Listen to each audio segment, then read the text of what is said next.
Happy Friday the 13th. Alright, actually, it's Saturday the 14th. I'm recording this at 12:10 a.m. I just missed it. Um, anyway, I'm wearing the shirt and everything, but I just actually came home from seeing the Suicide Girls Black Heart Burlesque in downtown Raleigh. Those women put on a really great show, had a lot of fun. But I don't have to be up for work tomorrow until much, much later. So I have time to watch a late night movie, and I just got one in. This is Terrifier. It's an evil clown, and this was the reverse art. So it had more bland, like regular art, and then you could flip it over to get sort of this like video nasty cover. So I thought that was pretty cool. Anyway, I heard about this movie from Casey. She used to be my boss at the movie theater, and then I became a manager just about the time that she left. But we still keep in touch through the digital stuffs and whatnot. And she has a fairly similar taste in horror movies that I do. I prefer things on the more disturbing level, your Serbian films, your Cannibal Holocaust, your Martyrs, stuff like that. She's also big on horror. She's a fellow David Lynch fan like myself. You can see Agent Dale Cooper, just not his head. I have David Ayer White, but that's a different story. But she has like a Return of the Living Dead tattoo, so she's a big horror person, much like myself. So, because generally, if people give me movie recommendations, I usually don't hold them in high regard, just because the average person I talk to's taste is not the same as mine. But if someone whose taste I know is similar and whose opinion I respect recommends something to me, especially a movie I've never heard of, I usually go out of my way to try it. So this is actually a blind buy. Have not watched it yet. Terrifier. A little background on this movie that I know of. The director made some short films starring the villain of this movie, Art the Clown, so evil, murderous clown, apparently has some sort of supernatural powers as well, or something like that. Made some short films. Then two of those short films ended up in an anthology movie called All Hallows Eve. I think he also filmed like a new short as well, because that movie's 3 shorts. Have not seen that film. And then this is a full-length film about like Art the Clown as the villain and stuff. From what I've heard about this movie is mostly that it has a generic slasher plot, but that the gore is really, really top-notch on it. And the state of horror movies today is eh. Like, the last 2 weeks, 2 new horror movies opened. Both were PG-13, but one was very good, but I still had more problems with it than the average moviegoer has, and that's A Quiet Place. Everyone seems to love that movie. I didn't love it. I liked it. There's 2 or 3 sequences in the movie that are excellent, but there's a lot of issues to me with the script and the universe the film creates that don't quite work, or at least are, yeah. I have some it's mostly nitpicky stuff, but yeah. And then last night, or I guess 2 nights ago now, I saw Truth or Dare, and that was awful. It was not the theater that I work at for not much longer, but I go to a different theater that's down the road from where I live. And normally the crowds of that theater are very respectful and quiet, unlike the fucking assholes who come to the theater I work at.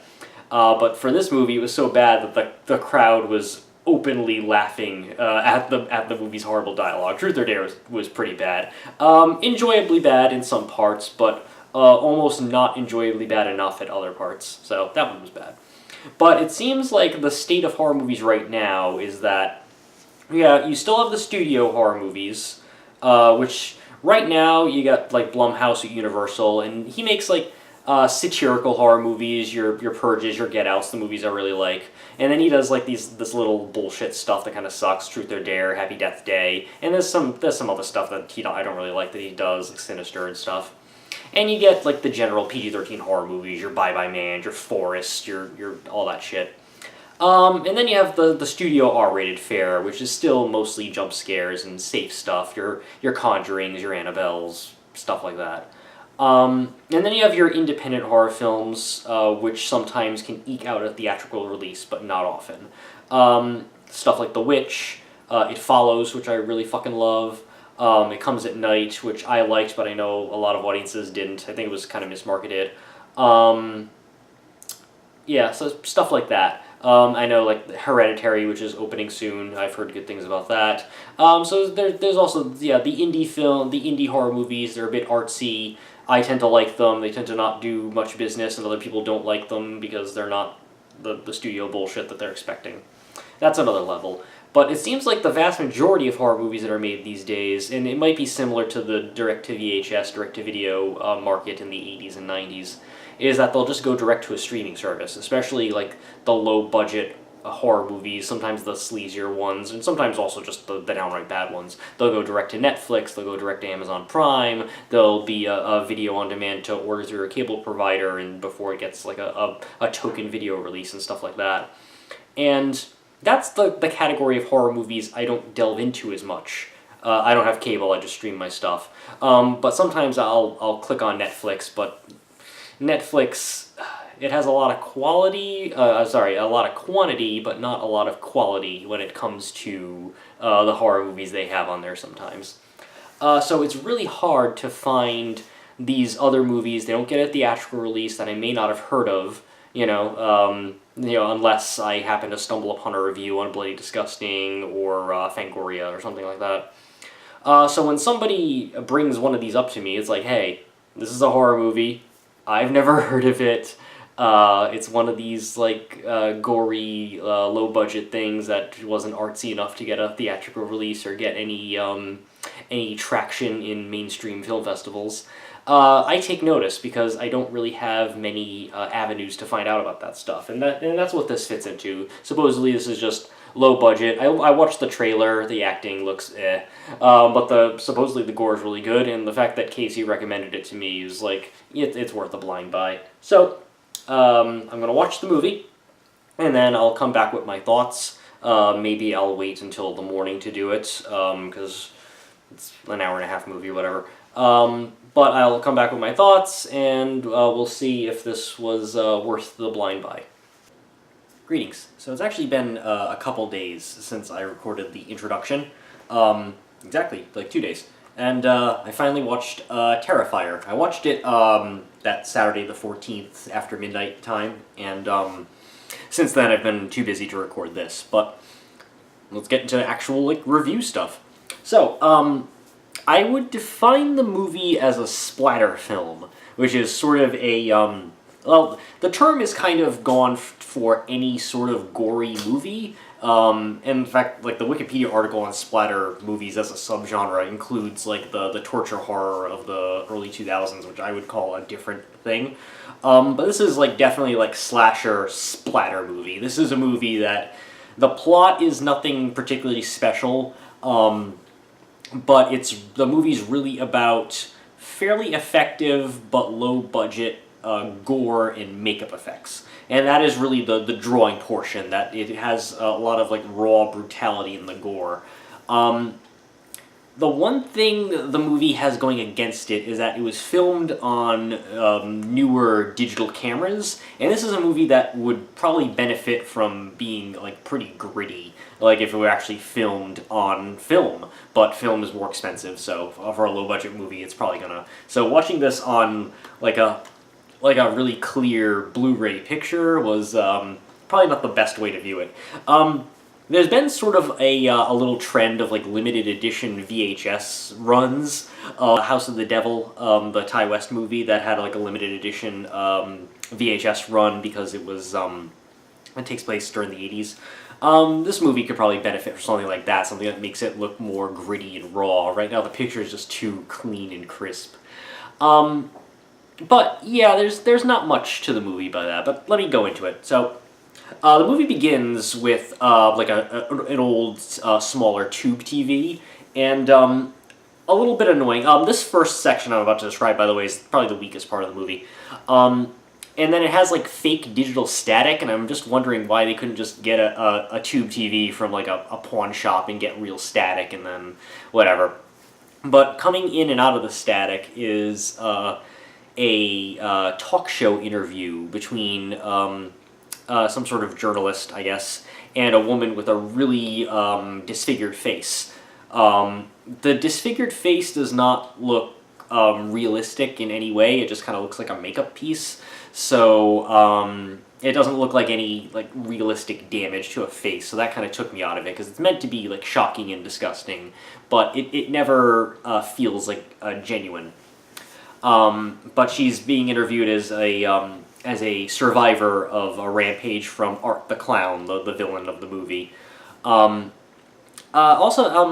know that whenever they cast newscasters in movies, they tend to just actually hire a real newscaster instead of an actor, because actors and newscasters, the way that they talk and deliver what they're supposed to read has a much different cadence of speaking, which is why anytime you have an actor who's not a newscaster playing a newscaster, they never sound the way a newscaster does on television or a pundit or something like that. So sometimes they just end up hiring a CNN or an MSNBC person, and because they have the same cadence of speaking. So the actress playing the journalist or whatever doesn't have that cadence of speaking. She's not a bad actress or anything, but she just doesn't quite have it.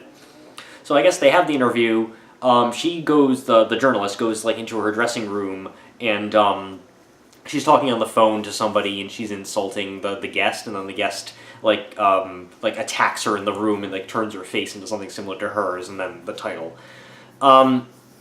Based on what we know about the character, who we later find out who the disfigured woman is, it doesn't quite make sense that she's doing this.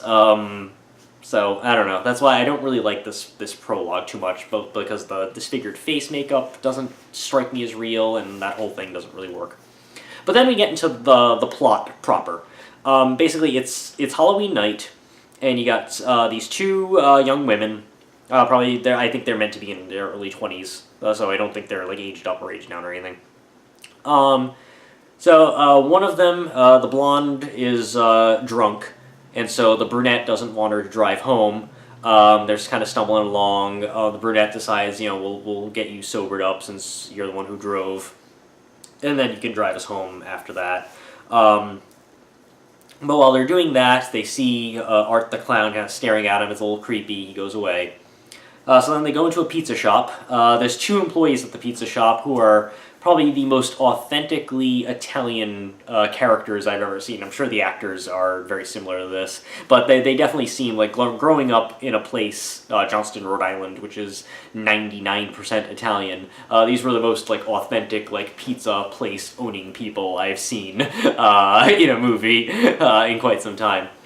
So they go in there. It's pretty empty.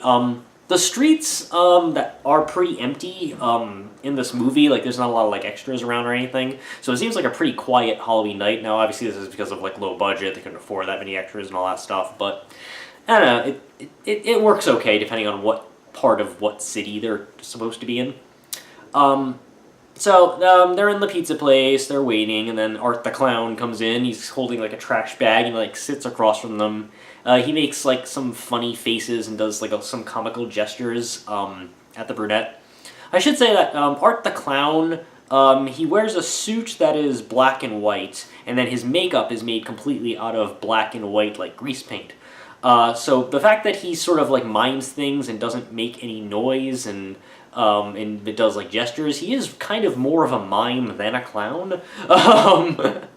I'm surprised, well, I guess because mimes don't inspire fear, but clowns do, maybe? I don't know, so that's why he's called Art the Clown, even though he seems to have more in common with mimes. But yeah, so Art kind of does these weird things, and the brunette's kind of creeped out. The blonde, who's drunk but kind of sobering up, just kind of finds it funny, takes like a selfie with him. Then the clown takes like some change off of a table that was left for a tip, and he buys like a little junk ring and puts it on the brunette's hand. The pizza place guys like ask him if he wants food. He doesn't say anything. She's like, yeah, we're gonna ask you to leave or whatever. Art ends up going to the restroom, and then the pizza owner like finds him shocked and like throws him out. We later find out that Art like wrote his name on the wall and shit, and like completely like blew shit everywhere. Not sure why that's the case. This movie's more about blood than shit, and I don't know what the clown had going for it to do that. It just kind of seems like a throwaway gross thing for no purpose, so I wasn't a huge fan of that. Eventually, the girls have their pizza, they leave. They're going to leave, but when they go to the car, they find like the tire slashed and it wasn't slashed before. So the brunette calls her sister on the phone to like pick her up. The sister was studying for some sort of test and was going to go get them, but then her like roommates and her boyfriend come home to start having a drunken tryst, so she goes anyway.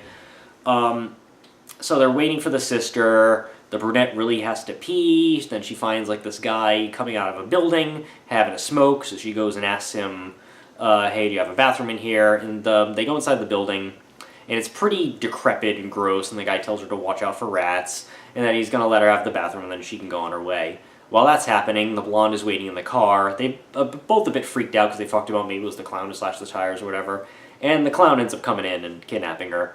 And without going more into like the story or spoilers and stuff like that, and I'll have to probably describe some spoilers, but that's pretty much the movie. So the clown kidnaps the blonde, and the clown decides to sort of operate in this dingy building, and then the rest of the movie takes place in this building, which is legitimately creepy and gross looking. I don't know if they found a real creepy abandoned building and just got the permit to film in it, or if they actually just built this set and dressed it as looking gross. But we basically just have those characters. We have our two main girls. We have the sister who's coming for them. We have the guy who let her into the building, and then there's a couple people who come up here and there. There's like a creepy woman in the building who seems to have some mental problems. Don't know why she's walking around.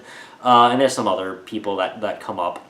And the two pizza place guys are there briefly. I think they're the first victims in the movie proper, and that gives us a taste of what the violence of this movie is going to be like. And Art the Clown. One of the deaths happens off screen. He uses the guy's head as like a candle or jack-o'-lantern or something. And the other guy that he kills, he really goes at it, just like smashing his face with a sharp object and blood splattering. And the makeup there is pretty good. There's two different types of makeup effects in this movie. There's the ones that are really convincing, especially for whatever the low budget of this was. If this movie cost less than $1 million, I would not be surprised. If it cost slightly more, I wouldn't be surprised either. I definitely didn't cost more than $2. It's a pretty low budget. You got one set. It's mostly just makeup effects. There's nothing particularly expensive about the movie. It's pretty well lit. A lot of these very low budget independent films don't really know how to do lighting, but the lighting feels natural to the elements and everything, and yet you still see everything and that kind of thing. But yeah, so there's some makeup that's really convincing and really gross and really gets you, and then some of the makeup effects are less than convincing, and that's probably because whoever did the makeup for the movie is, they're obviously better than an amateur, but they're not at like Tom Savini level or anything, but it still works for it, and the makeup's ultimately the big draw. And yeah, you can quibble about some of the violence, about whether it would be that easy to saw a body with a hacksaw and things like that. But ultimately, if you like gore effects and you've been missing like really gory horror movies because we're back into the age of like jump scare bullshit and stuff after the torture horror movies of the early 2000s have been derided as torture porn, a label that I never thought was fair for the vast majority of those movies. Again, I still stick by my opinion that Passion of the Christ is the only movie from that area that I would actually describe as torture porn, because porn in and of itself always argues for the behavior it's depicting. And while you may enjoy the violence in some of these movies, just like you'd enjoy it in like a Jason movie, you're not meant to feel that the violence is something good that's happening, as opposed to in Passion of the Christ, where you're supposed to like that Jesus had the shit beat out of him because it's for you and guilt and stuff. But you're not meant to... The Saw movies maybe sometimes, but you're not meant to be on the side of the rich fucks in Hostel or anything like that. So aside from maybe that Captivity movie with Alicia Cuthbert, I don't really like the phrase torture porn. I don't think it's fair. But the torture horror stuff. And then that sort of was derided and thrown out the wayside, and now we're back into the era of just fucking jump scares. And jump scares are the puns of horror movies. They're the easiest fucking thing. They take no skill and they suck, and they've never been scary ever unless you're a 14-year-old. But yeah, but then also Terrifier, for a movie that's called Terrifier, it's not particularly scary. Unless you're really fucking afraid of clowns, I don't expect anyone to actually be scared by this movie. It's It's not really a gross out movie either, though. I mean, there's some gross effects, but it's not one of those, like, "Ugh, I'm gonna vomit grossness. That's more just kind of about, like, brutality and repeated, and whereas a regular R-rated horror movie would have to cut away from the MPAA, this one sort of lingers on it. But it's also not played for laughs like Hatchet 2, which was unrated and was released in theaters for like a week at AMC before it was pulled for unknown reasons. This movie's mostly played seriously. Art is kind of humorous, and you might laugh at Art's antics when he's not killing, but it's not meant to be a humorous movie, I don't think. Not, for the most part. There might be a couple parts here and there. But the gore is what's drawing you. I mean, there's not much to the story. There's a couple twists in the violence, like a victim that you think is a victim is not quite the same way, and Art does some disturbing stuff in his actions. The people who you think are going to be the characters you're following kind of drop off a little early. Not exactly like Janet Leigh and Psycho or anything, but it's still sort of a surprising arc about who ends up being your main protagonist. But it's I liked it. I'm glad it was a blind buy. It was worth the money, especially because I don't see movies like this that often. This was the sort of movie that you'd probably find if you were just walking through the horror section of Blockbuster or Hollywood Video sometime in the mid-90s, and it would be like an 80s relic that not many people have heard of. Like, this is the kind of movie that would have been a Video Nasties in Britain. And it really they should have added, like, fake, like almost like the Grindhouse movies, like, fake, like, distortion and stuff to make it a bit more gritty, because with the sharp, clear, like, Blu-ray image, it's not exactly, it doesn't help it.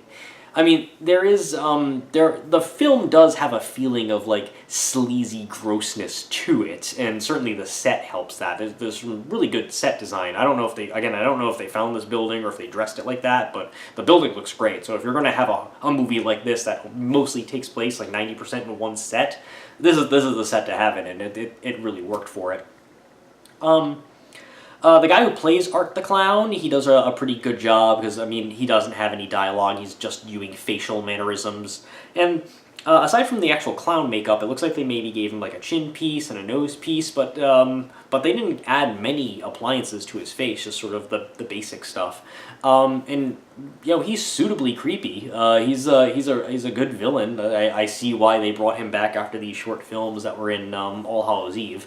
And I like this movie enough that I'll probably make All Hallows Eve a blind buy at some point, too, and check out, because a different actor played Art in that one, but it's the same writer-director.